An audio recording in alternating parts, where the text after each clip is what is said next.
I wanted to talk to you about Mercury going retrograde in astrology for a moment. These are the two things that I know about astrology, and this is all I know about it. I know that when I was 17 years old, I was dating a young woman. Her name was Sheila. I was dating Sheila, and she made the comment. This was during the 2 years or so between the time I first met Louise and we dated and the second time I met her, and we moved in together the next day and got married, and that's the end of that. But during this period of time, not the end of that. That's the rest of this. Now you know the rest of the story, right? That was 40 years ago. But during that period of time, I was dating Sheila, and Sheila was really into astrology. And she made me a bet, which involved a number of things that I probably shouldn't talk about on the radio, but that I really wanted to win. And this bet was that statistically, there's 12 astrological signs, right? 3 each of the 4 types of astrological signs: air, fire, water, and earth. And the earth signs are what? Capricorn, Virgo, and Taurus. And the water signs are Pisces and Scorpio and Cancer. And no, Aquarius is an air sign, I'm pretty sure. Yeah. And Leo is a fire sign. I don't remember the air and fire signs all that well. But in any case, that's how much I don't know about astrology. But my bet with Sheila was, she said, half the population belongs to 6 signs. It doesn't even matter if you organize them into the 4 categories. There's 12 signs. Half the population is half the signs, right? So half your friends should represent half the signs.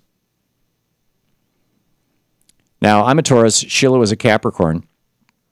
We were both earth signs. And she was like, her theory was that earth signs and water signs were real compatible, and they ended up being good long-term friends and really tight. And the exception to this was if your birth sign or your moon sign was one of these. But in any case, so I guess there was an out. But she said basically that she bet me that more than half of my friends, actually her bet was more than 70% of my friends, would fall into 6 signs, which is 50% of the signs. And being a total science geek, I said, you're on. That's crazy. That's not possible. And so I literally made a list. Sheila and I sat down and I made a list of all the, and I came up with a list, not knowing what their signs were, of the people that I considered my 20 or 30 closest friends. And then I called them or visited them and asked them what their birth sign was, and I filled it in on the list. And sure enough, it wasn't 70%. It was more like 80%. Me being an earth sign, Taurus. She said, you're going to be compatible. What you're going to find is that virtually, not virtually all, because there are exceptions. I have very, very close friends who are water signs and air signs. But she said that most of your really close friends, the people you instantly feel comfortable and familiar with, are water and earth signs, because you're an earth sign. And she said, probably there won't be a lot of Tauruses because you see too much of yourself in them. So this is her theory. So I went around and asked. And actually, it was something like 75, 80%. I forget the percentage, but it was most of my friends were Pisces, Cancer, Scorpio, Virgo, and Capricorn. 5 signs, actually. I had a couple friends who were Tauruses, but mostly not so much. And then the other 6 signs, the water and air signs, there were a couple, but not so many. And I couldn't, it's like, to this day, I'm mystified by that. So that's the first thing I know about astrology. The second thing I know is that back 20 years ago, I had a publisher who refused to return my phone calls when Mercury was retrograde.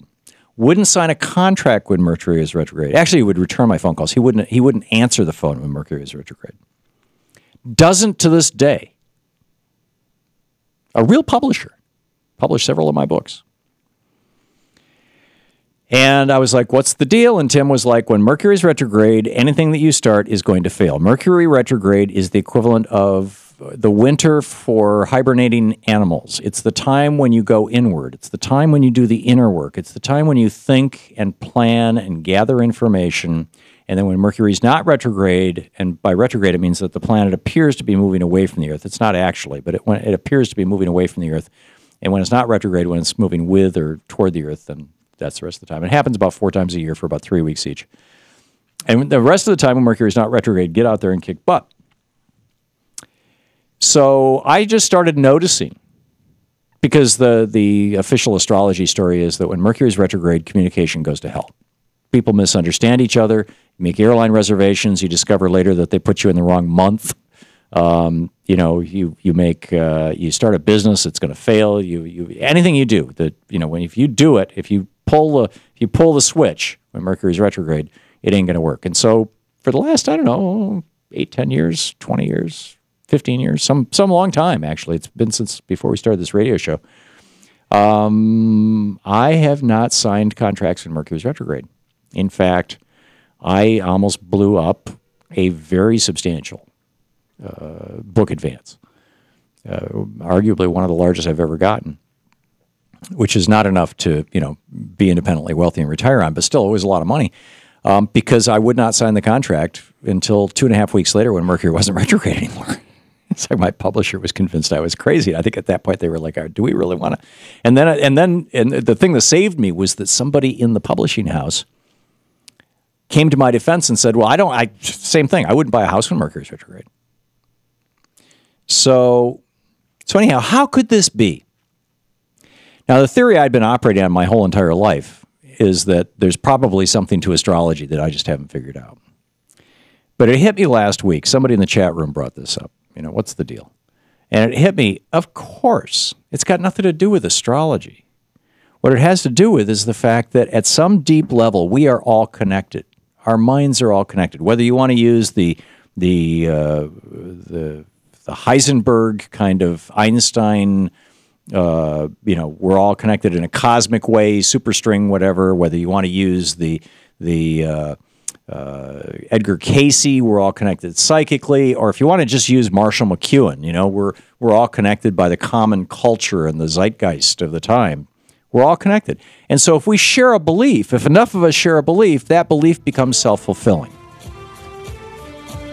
And I'm increasingly thinking, particularly as more and more people get more and more concerned about Mercury getting retrograde, and it seems like our Mercury retrograde periods are getting worse and worse, I'm increasingly thinking that what we are seeing here is the group mind,